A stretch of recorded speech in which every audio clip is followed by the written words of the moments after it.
আলোচ্য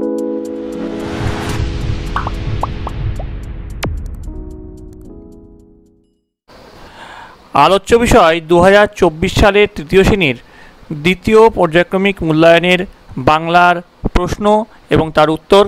তোমাদের দ্বিতীয় পর্যায়ক্রমিক মূল্যায়ন আগামী 1 আগস্ট থেকে অনুষ্ঠিত হয়ে চলেছে। এই পরীক্ষায় তোমাদের পূর্ণমান থাকছে 20 এবং এর জন্য তোমরা সময় পাচ্ছ 40 মিনিট।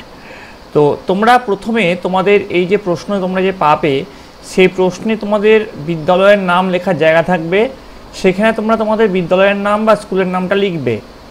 এবার দেখো এখানে লেখা আছে শিক্ষার্থীর নাম, অর্থাৎ তোমাদের নামটা কিন্তু এখানে তোমাদের পরিষ্কার করে সুন্দর করে লিখতে হবে।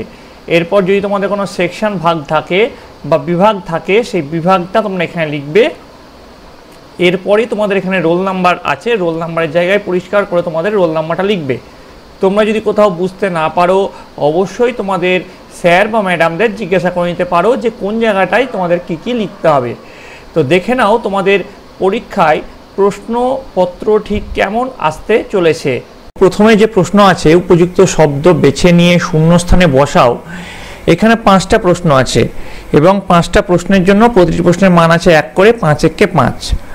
চারিদিকে ড্যাশ ধুধু নাকি হু হু করছে। তো দেখো তোমরা হয়তো এটা পড়ে থাকবে, আমি তাও বলে দিচ্ছি। এই যে তোমরা দেখতে পাচ্ছ এটা কিন্তু তোমাদের পাতাবাহার বইয়ের সাথে অবনীন্দ্রনাথ ঠাকুরের লেখার সাথে থেকে নেওয়া হচ্ছে। তো দেখো এখানে লেখাই আছে, দেখো চারিদিকে ধুধু করছে। তাহলে আমরা কি করব, ধুধুটার উপরে রাইট দিব এবং এখানে ধুধু কথাটা লিখব। বোঝা গেছে? তারপরে দেখো সেখানে লতা পাতা সব ড্যাশ করে আছে। তো দেখো এখানে দেখতে হবে সেখানে লতা পাতা সব গলাগলি করে আছে। তাহলে এখানে হবে উত্তর গলাগলি। তোমরা এখানে শূন্যস্থানে গলাগলিটা লিখে দেবে। সেখানে তারা সব ঘেঁষাঘেঁষি ড্যাশ করছে। তো দেখে নাও এখানে পেয়ে আবার সেখানে তারা সব ঘেঁষাঘেঁষি ঝিলমিল করছে। তো এখানে ঝিলমিলটা হচ্ছে সঠিক উত্তর। তো ঝিলমিলটা এখানে তোমরা বসিয়ে দেবে। তারা দুটিতে মিছিমিছি কত কি ড্যাশ করে। তো দেখো এখানে তোমাদের কি হবে, দেখো এখানে লেখা আছে তারা দুটিতে মিছিমিছি কত কি বকাবকি করে। দেখো নিশ্চয়ই এখানে তোমরা বকাবকি পাবে, এই যে অপশন বকাবকি আছে, তাহলে বকাবকি হচ্ছে সঠিক উত্তর, সেটা তোমরা এখানে লিখে দেবে। মাঠের থেকে ড্যাশ এঁটো কাটা নাকি কুটো কাটা নিয়ে বাসা বাঁধে। দেখে নাও তোমাদের এখানে লেখা আছে মাঠের থেকে, দেখো এখানে পেয়ে যাবে তোমরা, দেখো মাঠের থেকে কুটো কাটা নিয়ে বাসা বাঁধে, তাই তো? তো কুটো কাটা হচ্ছে সঠিক উত্তর, এখানে কুটো কাটাটা সঠিক উত্তর হবে এবং তোমরা এখানে সেটা লিখে দেবে। এবার দেখো বলেছে এলোমেলো বর্ণগুলি সাজিয়ে শব্দ তৈরি করো। প্রথমে দেখো কি আছে, লয়হস্যি ডয়াকার ল গয়স্যু। এটা তো কোনো শব্দ হয় না, অর্থপূর্ণ শব্দ। তো অর্থপূর্ণ শব্দ কি হবে দেখো, ডালগুলি, ডাল ডয়াকার ল গয়স্যু লয়হস্যি। পরেরটা কি হবে দেখো অর্থপূর্ণ শব্দ, উপকারিতা। দেখো উপকারী হবে, পরেরটা সঠিক উত্তর হবে উপকারী, হস্যু প কয়াকার রয় দীর্ঘি। তারপরটা দেখো খ কি হবে, খ হবে শাখা প্রশাখা, শাখা প্রশাখা। বোঝা গেল? এবার গত করেই দিয়েছি।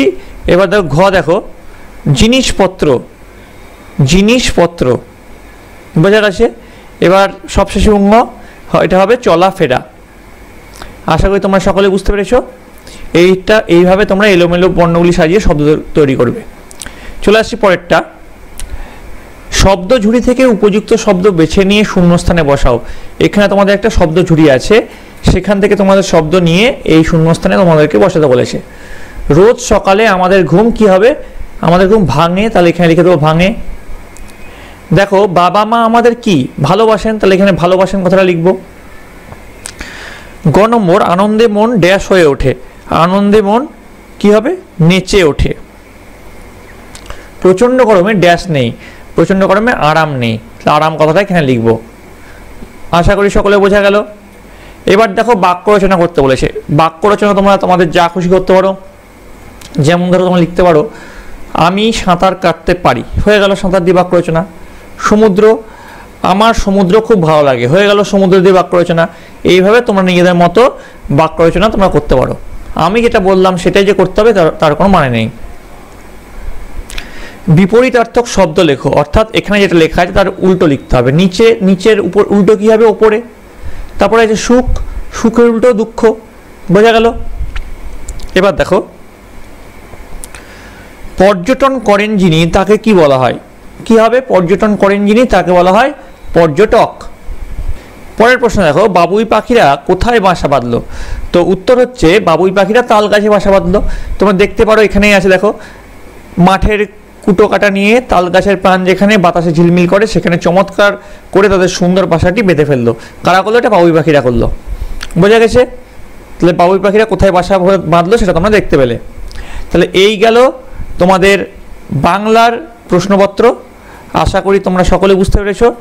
যদি বাংলার প্রশ্নপত্র তোমাদের ভালো লেগে থাকে অবশ্যই একটি লাইক করবে এবং চ্যানেলটিকে অবশ্যই সাবস্ক্রাইব করে দেবে।